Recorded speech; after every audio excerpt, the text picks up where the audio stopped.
அனைவருக்கும் வணக்கம். சிம்மராசிக்காரர்களுக்கு இனிமேல்தான் மெயின் பிக்சரே என்று சொல்லக்கூடிய வகையில் ஜனவரி 1ஆம் தேதி முதல் 2025ஆம் ஆண்டு எப்படி அமைய போகிறது என்பதை ஆராய்ந்து பார்க்கும்போது 2025ஆம் ஆண்டில் கிரகநிலைகளில் ஏற்படக்கூடிய அதிரடியான மாற்றம் பல சிறப்பான வாய்ப்புகளை நிச்சயமாக 2025இல் சிம்ம ராசிக்காரர்களுக்கு ஏற்படுத்தி கொடுக்க போகிறது. கண்ணுக்கு தெரியாத பெரிய கண்டம் அகண்டு விட்டது, நீங்கிவிட்டது என்று சொல்லக்கூடிய வகையில் எந்தெந்த நிகழ்வுகள் அமைந்துள்ளன என்பதை ஆராய்ந்து பார்க்கும்போது சிம்மராசிக்காரர்களுக்கு இந்த 2025இல் மிகவும் சாதகமான அற்புதமான வாய்ப்பாக எவையெல்லாம் அமைந்துள்ளன என்பதை பார்க்கும்போது நிச்சயமாக ராசியின் அதிபதியான சூரியனுக்கு பகை கிரகமாக இருக்கக்கூடிய சனி அஷ்டமஸ்தானத்திற்குள் நுழைகிறாருங்க. ஆட்சி பலத்தை இழந்து அஷ்டமஸ்தானத்திற்குள் வருவது சற்று சாதகமற்ற அமைப்பு என்றாலும் கூட இந்த தருணத்தில் திருக்கணிதத்தின்படி நுழைகிறார். ஆனால் முழுமையாக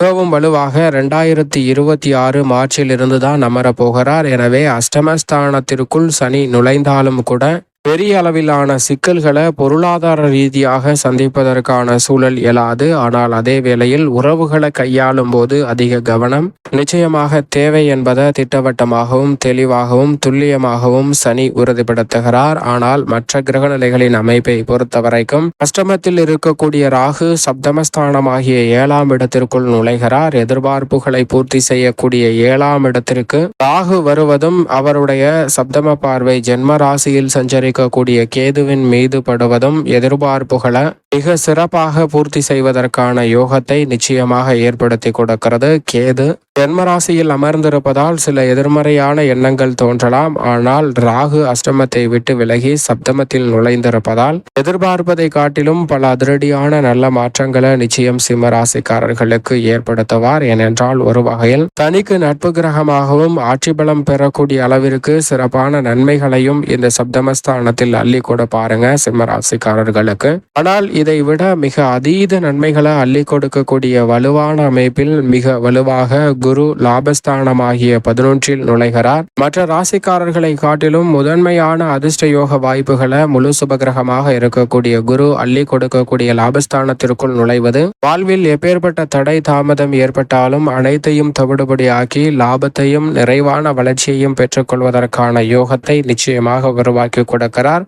அஷ்டம சனியின் பிடியில் சிக்கப்போகும் சிம்மராசிக்காரர்களுக்கு மிக பெரிய ஆறுதலாகவும் அருள் மருந்தாகவும் மிக சிறப்பாக அமைவதற்கான வாய்ப்பை முழு சுபகிரகமாக இருக்கக்கூடிய குரு திட்டவட்டமாக சிம்மராசிக்காரர்களுக்கு பெற்று தருகிறார். எனவே அஷ்டம சனி ஜென்ம சனியால் ஜென்ம கேதுவால் ஏற்படக்கூடிய பாதிப்புகளும் விலகி நல்ல மாற்றம் நிச்சயமாக உண்டு.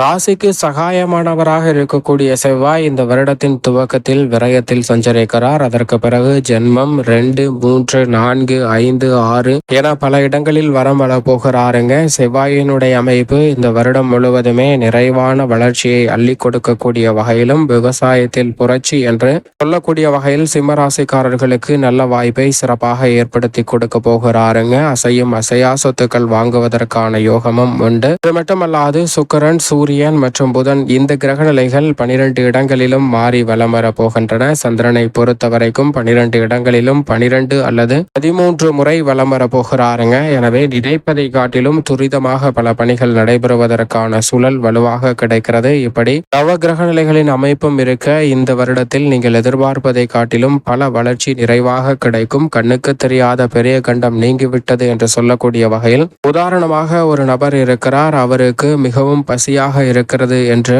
அருகாமையில் உள்ள உணவகம் சென்று பார்க்கிறார். அங்கு உணவிற்காக மேஜையில் அமர்ந்து தன்னிடம் இருக்கக்கூடிய பணத்தை எடுத்து பார்க்கிறாருங்க. பணம் எதுவும் இல்லை. உடனே அந்த உணவகத்திலிருந்து வெளியே வரக்கூடிய அந்த நபருக்கு பசி உயிர் போகக்கூடிய அளவுக்கு கிள்ளுகிறது. வேறு வழியே இல்லாமல் தெருவின் நடுவில் ஓரத்தில் இருக்கக்கூடிய ஒரு கல் மீது ஒன்றில் அமர்கிறாருங்க. அப்படி மயக்கத்தில் அமர்ந்தவருக்கு இன்ப செய்தியாக அருகாமையில் உள்ள ஆலயம் ஒன்றில் அன்னதானம் வழங்கப்படுகிறது என்ற செய்தியானது கிடைக்கிறது. அது அவருக்கு மிகப்பெரிய அளவில் தித்திப்பாக அமைகிறதுங்க. எனவே உடனடியாக அங்கு செல்கிறார். அங்கு சென்று பார்த்தால் மிக நீண்ட வரிசை இருக்கிறது. அதில் பொறுமையாக நின்று தனக்கான உணவை பெறுகிறாருங்க. பெற்றுக்கொண்டு அங்கிருந்து வேறொரு அமைதியான நிழல் இருக்கக்கூடிய இடத்தில் அமர்ந்து சாப்பிடலாம் என்று நகர்ந்து செல்லும் போது அவர் பின்னால் இருந்த ஒருவர் கால் தவறி அவர் மீது விழுகிறார். அவர் கையில் வைத்திருந்த உணவு அனைத்தும் அங்கே கொட்டி வீணாகிறது. அவருக்கு மிக பெரிய அளவுல கோபம் ஏற்படுகிறது, டென்ஷன். அதனால் பல வகையில அவரை திட்டி தீர்க்கிறார். இப்படி இவருடைய வாழ்வில் மிக சிறப்பான வாய்ப்புகள் கிடைக்கவில்லை என்றுதான் நாம் நினைப்போம். ஆனால் உண்மையில் அங்கு நடந்தது என்னவென்றால், அந்த அன்னதானம் வழங்கியதற்கு பிறகு அவர் அந்த உணவை எடுத்துக்கொண்டு வேறொரு இடத்திற்கு செல்லும் போது அவரது தட்டிற்கு நேராக மேலே ஒரு கழுகு ஒன்று தன்னுடைய இறைக்காக பாம்பு ஒன்றை தூக்கி கொண்டு செல்கிறது. அந்த பாம்பு கழுகிடமிருந்து தப்பிப்பதற்காக விஷத்தை கழுகின் மீது கக்க அந்த விஷத்துளிகளானது நேரடியாக இவரது தட்டில்தான் வந்து விழுகிறது.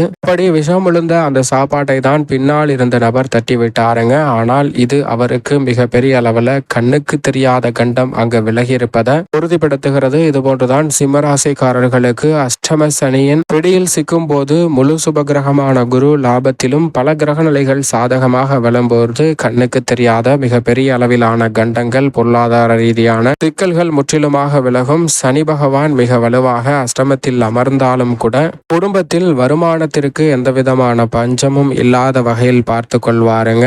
நீங்கள் நினைக்கிறபடி நிதி சார்ந்த விஷயங்கள் மிக சிறப்பாக அமையும். ஆனால் சுப நிகழ்வுகள்ல அதிக தடையை சந்திப்பதற்கான வாய்ப்பு உண்டு. அதே வேளையில் உறவுகளை அதிக பக்குவத்துடன் கையாளுங்க, ஏனென்றால் சில மன வருத்தம் ஏற்படலாம். மற்றபடி குடும்பத்தில் நீங்கள் எதிர்பார்க்கக்கூடிய நல்ல வாய்ப்புகள் நிறைவாக லாபஸ்தானத்தில் அமரக்கூடிய குரு பெற்று தருவார்.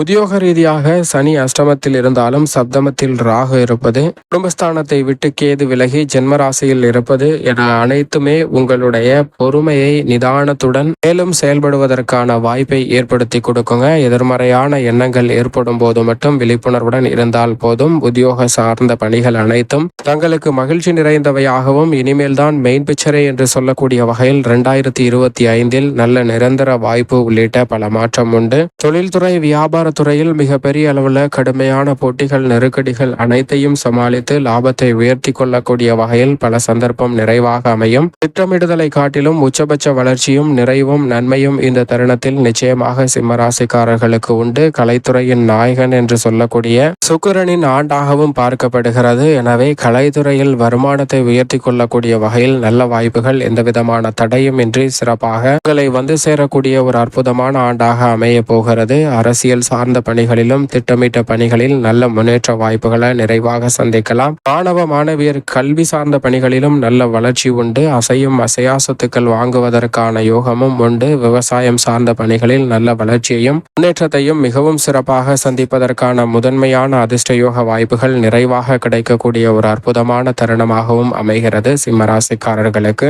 மேலும் இந்த தருணத்தை சாதகமாக மாற்றிக்கொள்ள நிச்சயமாக சிம்மராசிக்காரர்கள் 2025 மார்ச் மாதத்தில் ஒருமுறை சனீஸ்வர பகவானை திருநள்ளாறு சென்று தரிசித்து வாருங்கள். தங்களுடைய வாழ்வில் ஏற்படக்கூடிய அஷ்டம சனியின் பாதிப்புகள் விலகி இனிமேல் தான் மெயின் பிக்சரே என்று சொல்லக்கூடிய வகையில் பல அதிரடியான நல்ல மாற்றங்களை சிம்மராசிக்காரர்கள் நிறைவாக சந்திப்பதற்கான முதன்மையான யோகம் நிச்சயமாக உங்களை தேடி வரும் என்பதில் சந்தேகமே வேண்டாம் சிம்மராசிக்காரர்களுக்கு.